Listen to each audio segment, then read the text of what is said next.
आज के इस वीडियो में मैं आपको 3 स्टेप्स बताऊंगा कि जिन्हें फॉलो करके आप मातृ पितृ पूजन दिवस पर स्पीच डिलीवर कर सकते हैं।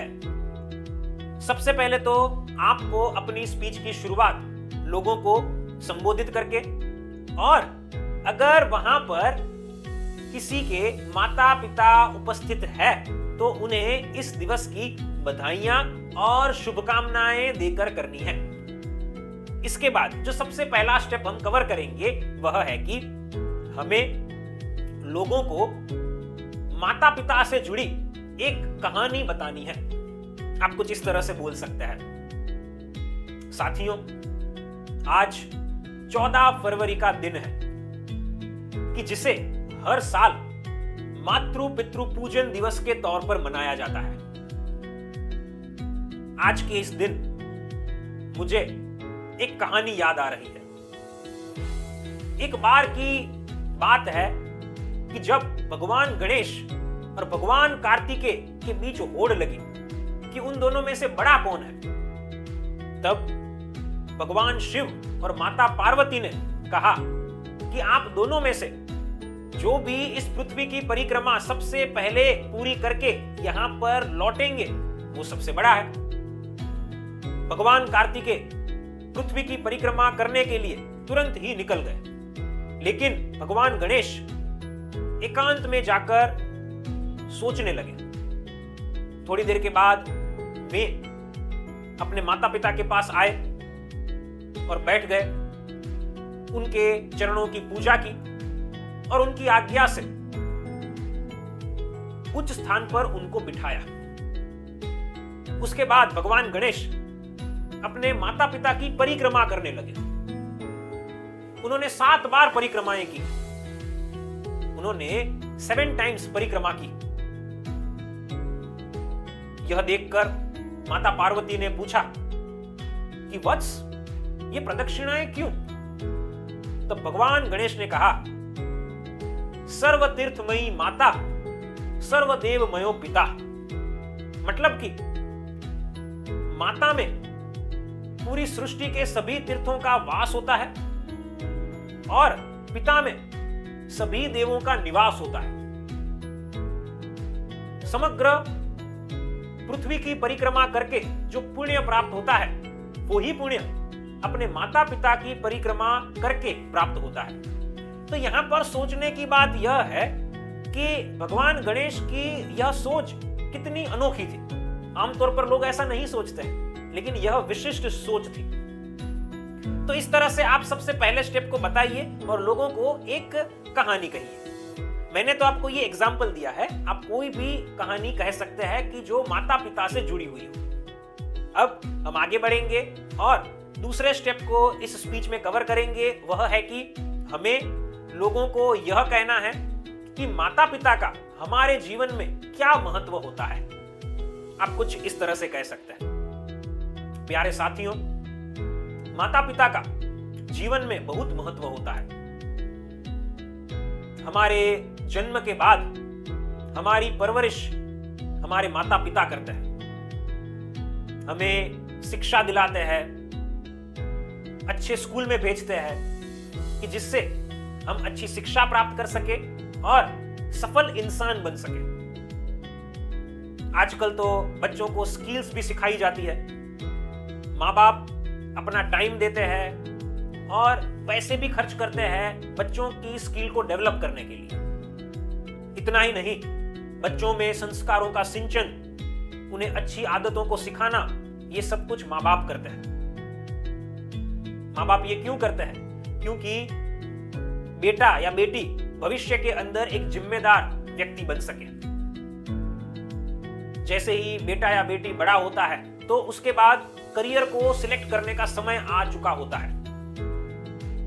माँ बाप बच्चे को जिस क्षेत्र के अंदर दिलचस्पी है वहां पर भेजते हैं, और बहुत सारे माँ बाप करियर के लिए लाखों रुपए खर्च भी करते हैं। इतना ही नहीं, लेकिन शादी होने तक माँ बाप अपनी जिम्मेदारी निभाते हैं।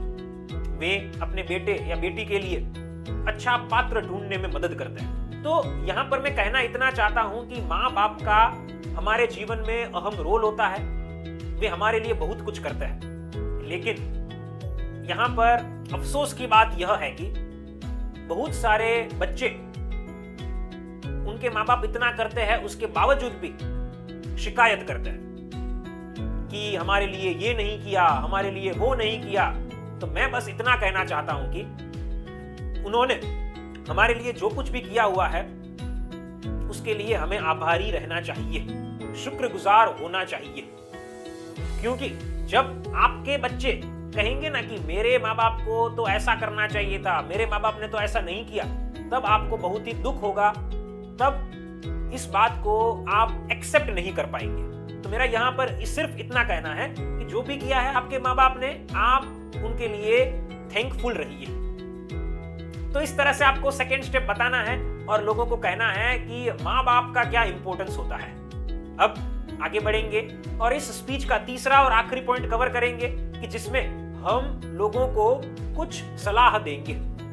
आप कुछ इस तरह से बोल सकते हैं, मैं आप सभी को बस इतना ही कहना चाहता हूं, आज का समय फास्ट हो चुका है, लोगों के पास समय नहीं है, लोग अपने जीवन में बिजी है, अपने लक्ष्यों को पूरा करने में बिजी है, मोबाइल फोन के अंदर व्यस्त है, कि जिस वजह से कुछ दिक्कतें भी हो रही है। क्या दिक्कतें हो रही है? तो सबसे इंपॉर्टेंट बात यह है कि वे अपनी फैमिली को टाइम नहीं दे पाते हैं, अपने पेरेंट्स को समय नहीं दे पाते हैं। मैं बस इतना कहना चाहूंगा कि अगर आप अपने माँ बाप को महंगे महंगे गिफ्ट नहीं देंगे तो भी चलेगा, आप उन्हें विदेश यात्रा पर नहीं भेजेंगे तो भी चलेगा, लेकिन आप उन्हें समय अवश्य दीजिए। अगर आप उन्हें समय देंगे, सिर्फ आधा घंटा भी हर दिन निकालेंगे, तो आपके माँ बाप आपसे बातें करके खुश होंगे, उनको अच्छा लगेगा। ये हमेशा कीजिएगा। कुछ ऐसे भी होते हैं बच्चे कि जो रूडली अपने माँ बाप से बात करते हैं, तो मैं कहना चाहूंगा कि अपने माता पिता से प्यार से बात कीजिए, विनम्रता से बात कीजिए, रिस्पेक्टफुली उनसे कम्युनिकेट कीजिए। ये जरूरी है, वरना उनको दुख हो सकता है। उनको अपने जीवन में जब भी मदद की जरूरत हो तो मदद कीजिए। अरे लोग तो बाहर के लोगों को भी हेल्प करते हैं, तो ये तो आपके माँ बाप है, हमें हमारे माँ बाप की मदद करनी है। जब भी उनको हेल्प की जरूरत है, वी विल हेल्प देम। उनकी केयर कीजिए।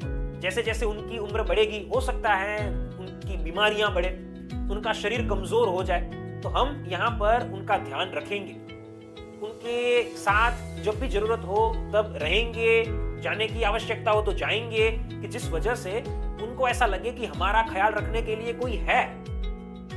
तो बस मैं आपको इतना ही कहना चाहता हूं कि समय दीजिए, अच्छे से बात कीजिए, उनकी केयर कीजिए और उनकी जरूरत हो तो हेल्प भी कीजिए। तो इस तरह से हमें तीसरा स्टेप बताना है और लोगों को कुछ सलाह देनी है। इसे कहने के बाद आप लोगों को अंत में धन्यवाद कहिए और अपनी स्पीच को पूर्ण कीजिए। तो साथियों, इस वीडियो में मैंने आपको 3 स्टेप्स बताए कि जिन्हें फॉलो करके आप मातृ पितृ पूजन दिवस पर एक अच्छी स्पीच डिलीवर कर सकते हैं। अगर आप एक पावरफुल पब्लिक स्पीकर बनना चाहते हैं तो आप हमारे online live public speaking course को ज्वाइन कर सकते हैं। नीचे दिए गए नंबर पर आप हमें अभी कॉल कीजिए, मैं आपसे पर्सनली बात करूंगा, आपकी सारी रिक्वायरमेंट्स और प्रॉब्लम्स को सुनूंगा और समझूंगा और आपको पर्सनल ट्रेनिंग देकर एक कॉन्फिडेंट और परफेक्ट पब्लिक स्पीकर बनाऊंगा। फ्रेंड्स, फिर मिलेंगे एक नई वीडियो के साथ। Thank you.